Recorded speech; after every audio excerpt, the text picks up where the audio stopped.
welcome back to my channel. Thank you so much for stopping by on my channel. Thank you for clicking on that play button. I greatly appreciate you.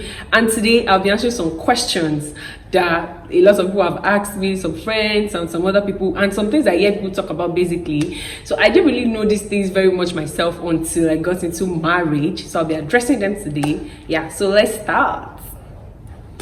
Okay, so number one thing I want to talk about is intimacy. So basically, some people always ask me like, you know, is it going to be every day, every minute? You know, is it every time? Is it going to be every time? And I'm like, no, it can't be every time. All those ones they used to say you'll be doing it morning and afternoon and night is a lie. Morning, afternoon, and night is a lie. Is it food? It's not food now. Of course, probably in the early stages, you know, during the honeymoon stage now, it could be like that, you know.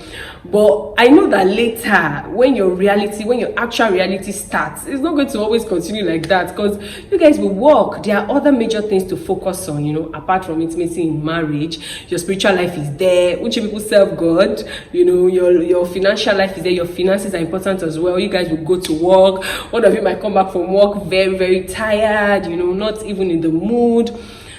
You might not even be around. One person might not be around. Maybe they traveled, they might not be around. What about your health? Somebody might even be ill at that period, might not even be up to it due to their health issues, you know. So it's not going to be every time. Like, that's not the only thing you'll be doing with your life. That's not what you'll be focusing your life on. Basically, there are other major important things to focus your life on. It is very beautiful, you know. God created it so that we're not even commit immorality in the flesh, but it doesn't mean that that's what you now be doing with your life.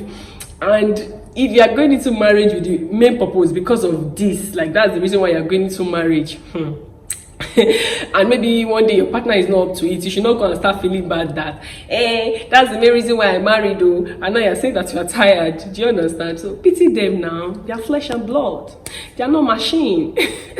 Yeah, so another thing that I've also learned in marriage is about misunderstanding and conflict. So I've always known that, okay, of course, misunderstanding and conflict, but in marriage, like, you know, now, normal thing, even apart from see finish, is normal because you guys are from different backgrounds, different ideas, different beliefs. So normally, you know, it's almost inevitable. Sometimes we clash, and those clashes, and sometimes you'll be wondering that, God, God, what was I thinking? Like, am I ready for this? You know. And there are other times you will even be thankful for this, your partner. You know, you thank God that, God, thank you for my husband. God, thank you for my wife. You know, in some period you'll be very thankful for them. You'll be very grateful. And at other times you'll just be like, what was I thinking? So it's inevitable. I don't think it matters with how long you court. No matter how long you court, when you guys are, you know, cohabiting in the same space, is almost inevitable. But the beautiful thing about it is how you settle your differences, how you communicate, how you resolve the conflict. That's the most beautiful thing I love about, you know, even misunderstandings when they happen. Number 3 thing I've also learned is submission, most especially for a woman. Like, submission is very, very important. Like, you know, imagine that as a lady, probably you are living on your own before, you are used to doing things your own way, you are used to making decisions all by yourself. Probably you work, you have your own good job, you live alone, you answer to nobody. And now when you get married, your husband is the head of the family. You are just like a support, you know, basically you're like the neck. So even every major decision goes through your husband, even the one that does not concern him, that does not, so far is about the family. Every major decision goes or passes through your husband. So there's really no way, you know, you have to submit. And even if you don't want something, it's not like you just say, I don't want to do it though. What is it? There's a way you go about it too, you know. There's a way you have to be subtle about it. So it's not easy. It's something that takes conscious effort in marriage. Submission. In fact, before you get married, if you can start practicing it, it takes the understanding that, oh, I'm now a married woman, you know, I now have somebody that I'm answering to. You understand? So this person is my head. So yeah, submission is also very important, like in marriage. Another thing I've also learned is the role of a man and woman. You know, before you get married, you just feel like, oh, you know, when I'm married, this is what I'll do, this is what my husband will do. But like, you need to actually be ready for marriage. That's the truth. Like, marriage is not for babies. Imagine as a man now, like, are you really ready to be responsible for a home? Are you ready to be the head of a home, to lead your wife financially, spiritually? You know, not like you now get married now, you now say, I cannot keep myself, oh, I'm trying, but it's not working, or maybe the money is not coming. Ha! You did not know before you got married, Abby. And the Bible says that a man that does not even take care of his home is worse than an infidel, right? So you have to take your duties seriously, even as a woman as well. Like, when I was growing up, when we have visitors, my mom is the one that will be in charge. What are we going to serve them? What are they going to eat? And all that stuff. But now, realizing that it is now my own responsibility, I'm the one that will think of, oh, what they will eat, because the kitchen is basically my segment. So I'm the one that know, oh, this is what to have in the freezer, what should we serve them, what should we give them. So like, it just is good when everybody in the family knows their duties. It makes the home a very peaceful and happy place. So it's very important before you get married, you know, start learning about your duties, your roles, or as both as a man and as a wife. It's not something you should just neglect. Yeah. And the last thing I'm going to talk about for today in this video is that every marriage is unique in itself.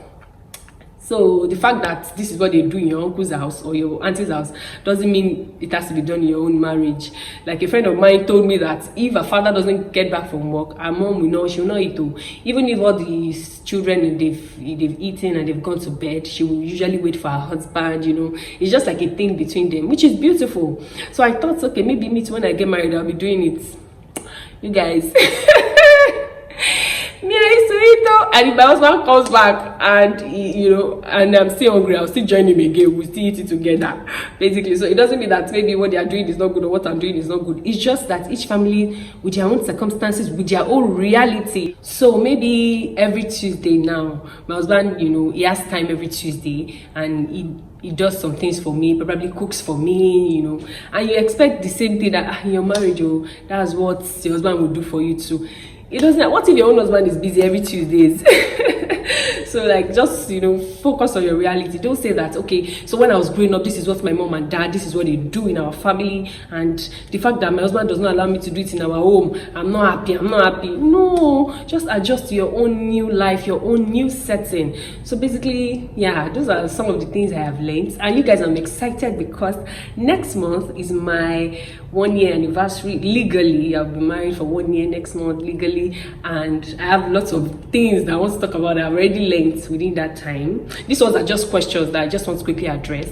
So yeah, I'll talk about them in depth next month. Thank you guys for watching. I hope you pick a lesson or two if you are not married, even whether you're married as well. Yeah, thank you for watching this one. Don't forget to like, comment, share, and subscribe.